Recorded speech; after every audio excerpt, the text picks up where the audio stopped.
आज मेरा खाना बनाने का बिल्कुल मन नहीं है। मेरा मन तो आज माँ जी के हाथ की सोया चाप खाने का कर रहा है, पर माँ जी को बोलूं कैसे। एक काम करती हूँ। बहू, क्या बात है, आज तूने खाना नहीं बनाया? पर माँ जी खाना कैसे बनाऊँ? देखो मेरा हाथ कट गया है। और तू यहाँ बैठी है, तूने मुझे बताया क्यों नहीं? चल तुझे डॉक्टर के पास लेके चलूं। नहीं माँ जी, ज्यादा नहीं कटा है, शाम तक ठीक हो जाएगा। अच्छा, चल फिर मैं बाहर से खाना ले आती हूँ। अरे माँ जी, बाहर से क्यों लाना? मैं मार्केट से सोया चाप लेके आई हूँ, आप सोया चाप बना दो। ठीक है, मैं बना लेती हूँ। ले बेटा, तू खाना खा ले। बहू, ये क्या, तूने खून खा लिया? नहीं माँ जी, ये तो मैंने सॉस लगाई थी। अच्छा, मतलब तूने आज मेरे हाथ की सोया चाप खानी थी? हाँ जी माँ जी। तो तू मुझे सीधा बोल देती, इतने ड्रामे क्यों किए? ठीक है माँ जी, आगे से ध्यान रखूंगी।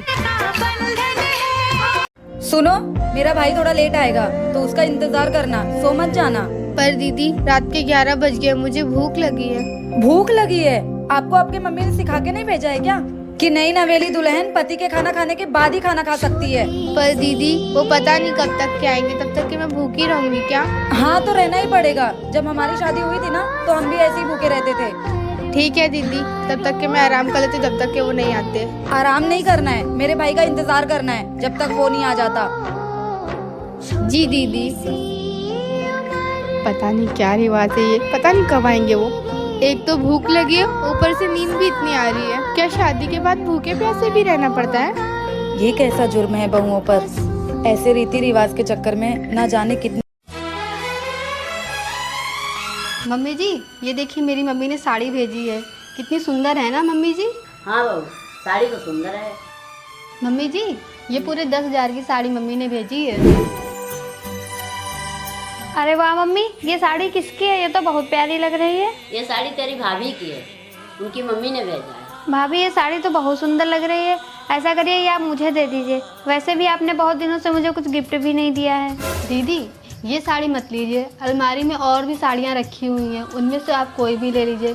ये साड़ी मेरे दिल के बहुत करीब है। भाभी, अगर मैं लूँगी तो यही साड़ी लूँगी, मुझे अलमारी वाली नहीं चाहिए। इतनी कंजूसी भी मत किया करिए। दीदी। बहू तू रुक, परेशान मत हो। तुम्हें साड़ी लेनी है? चलो मेरे साथ मार्केट। कितनी लोगी? बहू को क्यों परेशान कर रही हो? लो अपनी साड़ी। एक तो पता नहीं किस जात की लड़की से तूने भगाकर शादी कर लिया, ऊपर से मुझसे ऊंची आवाज में बात कर रहा है। माँ, हम लोग थके हुए हैं, मुझे लगता है हमें आराम की जरूरत है, तो हम बाद में बात करते हैं। सुनिए, आप मेरी एक बात मानेंगे? हाँ बोलो ना। देखिए, अभी हमारी शादी के बारे में बाहर किसी को पता नहीं है। आप मुझे मेरे घर के बाहर छोड़ दीजिए, मैं हमेशा हमेशा के लिए चली जाऊंगी अपने घर। अगर माँ जी को ये बात पता चली ना कि मैं एक छोटी जाति की लड़की हूँ, तो वो मुझे अपनी बहू कभी स्वीकार नहीं करेंगी। सोना, ये क्या बहकी बहकी बातें कर रही हो तुम? इतना कुछ सोचने की तुम्हें कोई जरूरत नहीं है। तुम अभी आराम करो, धीरे धीरे सब ठीक हो जाएगा। और हाँ, कल तुम्हारी पहली रसोई है, तो तुम खाने में कुछ ऐसा मीठा बनाना कि खाकर लोगों का मूड। वाह दीदी, आपके 2 जुड़वा बच्चे हुए हैं, एक लड़का एक लड़की। क्या हुआ, कहीं जा रहे हो क्या? हाँ, बेटी को अनाथ आश्रम छोड़ने परेशान करके रख दिया इसने मुझे। क्यों दीदी, लड़की तो लक्ष्मी का रूप होती है और आप उसे ऐसे फेंकने कैसे जा सकती हैं? अच्छा, लो तुम ही रख लो इसे। अब क्या हुआ? हाँ, मुझे दे दो। अरे दीदी, आप आओ ना अंदर। अरे नहीं, मैं रुकूंगी नहीं, मैं जा रही हूँ। और सुनाओ।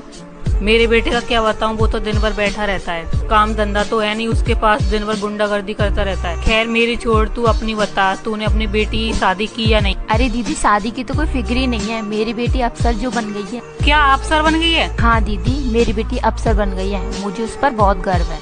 वो मेरी बेटी है, मैं उसे लेने आई हूँ। माँ? बेटा, मैं तेरी माँ हूँ, मैं तो ये लेने आई हूँ। बस कीजिए, मेरे लिए आप उसी दिन मर गई थी जिस दिन आपने मुझे अनाथ आश्रम छोड़ने का सोचा था। मेरी माँ ये है, समझिए आप। जन्म देने से बड़ा पालने वाला होता है। अगर आपको हमारी वीडियो अच्छी लगी। भाभी, आपको मम्मी किचन में बुला रही है, आज आपका पहला रसोई है।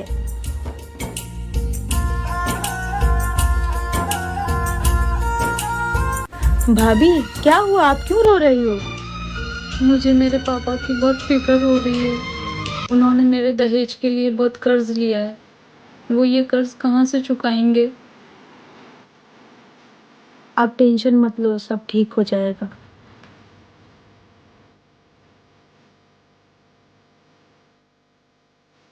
भैया, आपने जो भाभी के घर से दहेज लिया है वो लेना जरूरी था क्या? देख, ये तो परंपरा है। आज हमने दहेज लिया है, कल तेरी शादी में हमें दहेज देना भी पड़ेगा। ये गलत है भैया। ऐसे में तो कोई भी गरीब बाप अपनी बेटी की शादी नहीं कर पाएगा। दहेज लेना भी गलत है और दहेज देना भी गलत है। आप लोग कमेंट्स में बताओ कि दहेज लेना सही है या गलत। माँ, ये देखिए, मुझे ये भाभी के झुमके बहुत पसंद आए हैं। ये मैं ले लूं? तू पागल हो गई क्या? ये बहू के झुमके हैं, जा उसको वापस करके आ। वैसे भी भाभी की शादी हो गई है तो ये झुमके का क्या करेंगी? इसे तो मैं अपने ससुराल पहन कर जाऊंगी, मेरे ससुराल वाले सब देखेंगे मुझे। ये कैसे बात कर रही है तू? ये बहू की माँ की आखिरी निशानी है। मैं नहीं जानती माँ, आप भाभी से बोलो कि वो ये झुमके मुझे दे दे। अरे माँ जी, अगर दीदी को ये झुमके पसंद है तो वो उन्हें रखने दीजिए। नहीं बहू, अपनी बेटी को जेवर पहनाने के लिए, उसको खुश करने के लिए क्या अपनी बहू का जेवर उठा के उसको दे दूं? माँ जी, अगर ये झुमके दीदी को पसंद है तो मैं उन्हें दे दूंगी। नहीं बहू, ये सब अच्छा नहीं लगता। तेरा गहना पहना के अपनी बेटी को विदा करूं और अपनी बहू को बिना गहना के रखूं, ये सब एक माँ को शोभा नहीं देता। ठीक है माँ जी। और तू अब से अपना पराया बन। बहू, तेरी माँ का फोन आया था और वो कह रही थी कि मेरी बेटी का पहला बच्चा मायके में ही हो। तू है ना पैकिंग कर ले, मैं बेटे को कह के तुझे पहुँचवा देती हूँ। ठीक है माँ जी।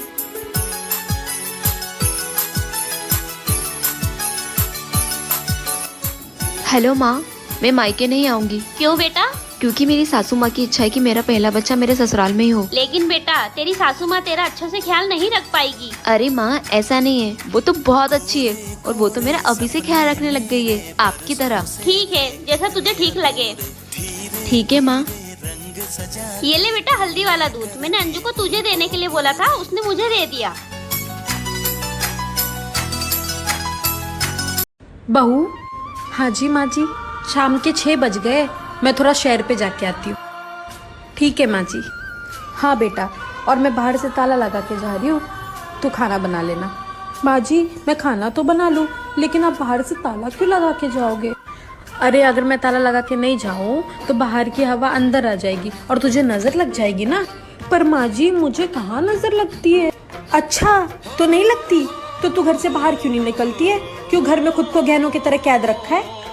पर वो माँ जी, क्या वो माँ जी, तू घर में उबती नहीं है रह के? बोर नहीं होती? होती हूँ माँ जी। तो बेटा निकला कर घर से, आस पड़ोस की औरतों से बात किया कर। कल को तुझे जरूरत पड़ेगी ना तो ये आस पड़ोस वाले ही काम आने वाले। ठीक है माँ जी। चल फिर शूज पहन, आज हम लोग साथ में शहर पे चलते हैं। ठीक है माँ जी। बहू का 9वां महीना लग गया है, डिलीवरी किसी भी टाइम हो सकती है। एक काम करती हूँ, बेटे से बोल के उसको उसके मायके भिजवा देती हूँ, सारा डिलीवरी का पैसा हमारा बच जाएगा। अरे बेटा, इधर आना जरा। जी माँ जी। आ बैठ। बेटा, बहू का 9वां महीना लग गया है, मैं तो कहती हूँ तू उसको उसके मायके छोड़ा, नहीं तो डिलीवरी का सारा खर्चा हमें को उठाना पड़ेगा। ठीक है माँ, जैसा आप कहो।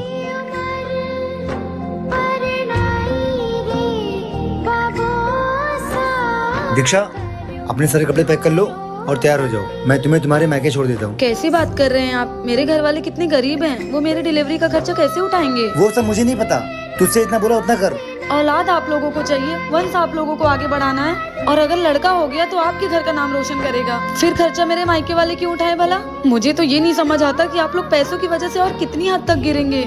चलिए आप लोग ही बताइए, क्या मेरे माता पिता दहेज देने के बाद भी ये सब करें, जो कि वो गरीब